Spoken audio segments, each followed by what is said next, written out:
अच्छेदयोऽयम् अधेयोऽयम् अक्लेदयोऽशोषयेव च नित्य सर्वगता स्थाणुर् अचलोऽयं सनातनः। यह आत्मा कभी टूटती नहीं और ना ही धुलती है। इसे ना जलाया जा सकता है और ना ही सुखाया जा सकता है।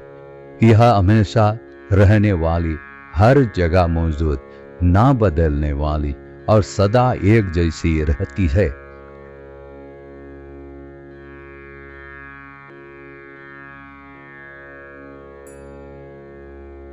ओम नमो भगवते वासुदेवाय।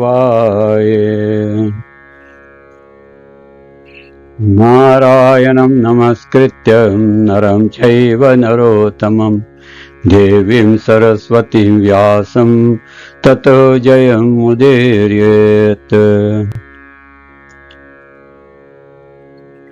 इस भाग में हम इस श्लोक का सही उच्चारण सीखेंगे। अब ध्यान से सुनिए और मेरे बाद स्पष्ट रूप से दोहरा। अच्छेदया अच्छेदयः अयम् अयम् अधायः अधायः अयम् अक्लेदयः अक्लेदयः अशोष्यः अशोष्यः यो च नित्यः नित्यः सर्व सर्व गतः गतः स्थाणु स्थाणु अचलः अचलः अयम् अयम् सनातनः सनातनः अच्छेदयः अयम् अधायः अयम् अच्छेदयः अयम् अधायः अयम्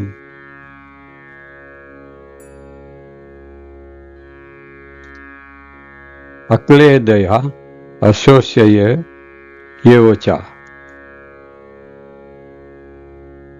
अक्लेदयः अशोष्ययः एव च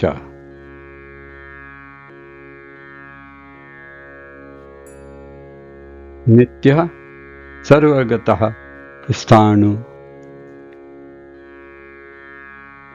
नित्यः सर्वगतः स्थाणु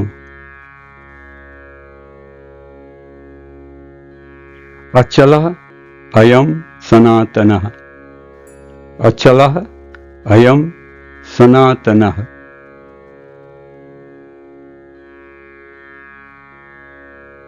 अच्छेदयोऽयम् अधेदयोऽयम् अच्छेदयोऽयम् अधेदयोऽयम् अक्लेदयो अशोष्य एव च अक्लेदयो अशोष्य एव च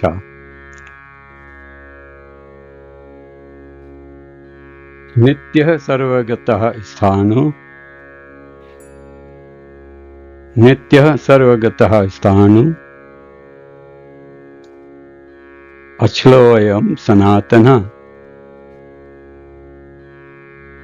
अचलोऽयं सनातनः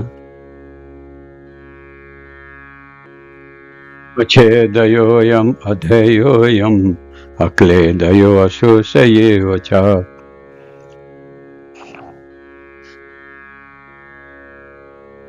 अच्छेदयोऽयम् अधेयोऽयम् अक्लेदयो अशोष्य एव च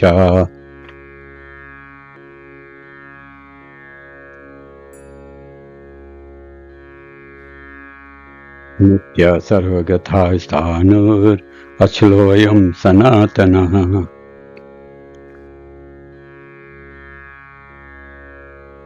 नित्यः सर्वगतः स्थाणुर् अचलोऽयं सनातनः।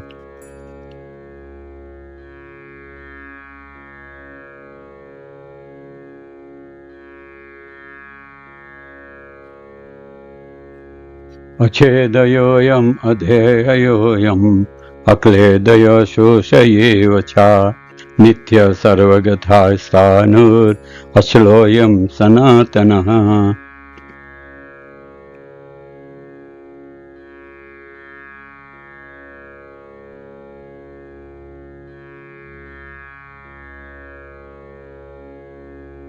अचलेदयोऽयम् अधयोऽयम् अक्लेदयो शोषयेव च नित्य सर्वगतः स्थाणुर् अचलोऽयं सनातनः।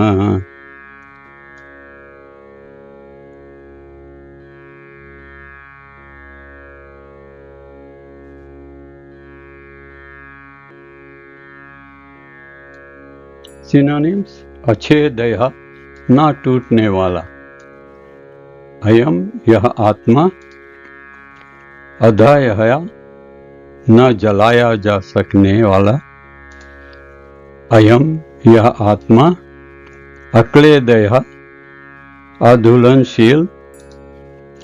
अशोष्यः, न सुखाने जा सकने वाला। एव, निश्चय ही। च, तथा। नित्य, शाश्वत। सर्वगतः, सर्वव्यापी। स्थाणु, अपरिवर्तनीय, अविकारी। अचलः, जड़। अयम, यह आत्मा। सनातनः, सदैव एक सा। अछेदयोऽयम् अधेयोऽयम् अक्लेदयो शोषयेव च नित्य सर्वगतः स्थाणुर् अचलोऽयं सनातनः।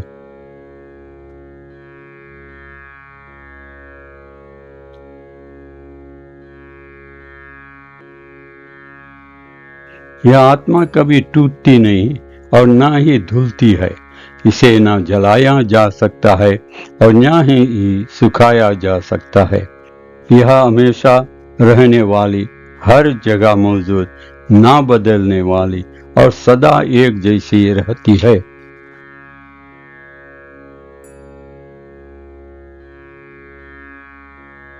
अणु आत्मा के इतने सारे गुण यह सिद्ध करते हैं कि आत्मा पूर्ण आत्मा का एक अणु अंश है और वह बिना किसी बदलाव के लगातार वैसा ही बना रहता है। इस संदर्भ में अद्वैतवाद को लागू करना कठिन है, क्योंकि अणु आत्मा कभी भी परमात्मा के साथ पूरी तरह एक नहीं हो सकता। भले ही वह भौतिक दोषों से मुक्त होकर भगवान के तेज की किरणों की तरह एक आध्यात्मिक स्फुलिंग बनकर रहना चाहे, लेकिन जो जीव वास्तव में बुद्धिमान होता है वह भगवान की संगति पाने के लिए वैकुंठ लोक में प्रवेश करता है। सर्वगत शब्द बहुत महत्वपूर्ण है, क्योंकि इसमें कोई संदेह नहीं है कि जीव भगवान की पूरी सृष्टि में फैले हुए हैं। वे जल, थल, वायु, पृथ्वी के अंदर और अग्नि के भीतर भी रहते हैं। जो ये मानते हैं कि जीव अग्नि में स्वाहा हो जाते हैं, वे सही नहीं हैं, क्योंकि यहाँ स्पष्ट कहा गया है कि